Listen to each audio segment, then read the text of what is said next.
Senior heroine Radhika ఆసుపత్రిలో కనిపించడం ఆమె అభిమానులను ఆందోళనకు గురిచేసింది.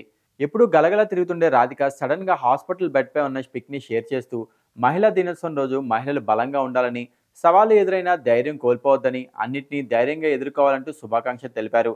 అయితే ఓ షూటింగ్లో తన కాలికి గాయమై తనని బాగా ఇబ్బంది పెట్టిందని, ఎన్ని మందులు వాడినా తగ్గలేదని, చివరికి సర్జరీకి వెళ్లాల్సి వచ్చిందంటూ రాధిక తాను ఆసుపత్రి ఎందుకు వెళ్లాల్సి వచ్చింది అనేది రివీల్ చేశారు. పలుసార్లు థెరపీ సెషన్ల తర్వాత కూడా నొప్పి వేధించింది.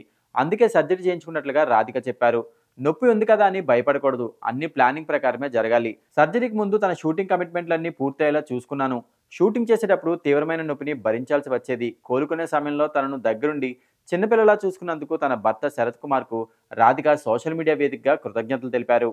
సీనియర్ హీరోయిన్ రాధిక ఆసుపత్రిలో కనిపించడం ఆమె అభిమానులను ఆందోళనకు గురిచేసింది. ఎప్పుడూ గలగలా తిరుగుతుండే రాధిక సడన్ గా హాస్పిటల్ బెడ్పై ఉన్న పిక్ ని షేర్ చేస్తూ మహిళా దినోత్సవం రోజు మహిళలు బలంగా ఉండాలని, సవాలు ఎదురైనా ధైర్యం కోల్పోవద్దని, అన్నిటినీ ధైర్యంగా ఎదుర్కోవాలంటూ శుభాకాంక్షలు తెలిపారు.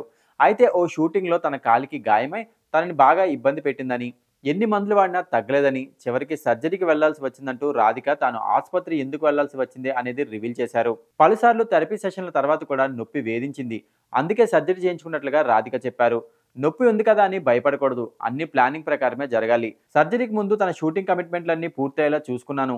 షూటింగ్ చేసేటప్పుడు తీవ్రమైన నొప్పిని భరించాల్సి వచ్చేది. కోలుకునే సమయంలో తనను దగ్గరుండి చిన్నపిల్లలా చూసుకున్నందుకు తన భర్త శరత్ కుమార్కు రాధిక సోషల్ మీడియా వేదికగా కృతజ్ఞతలు తెలిపారు.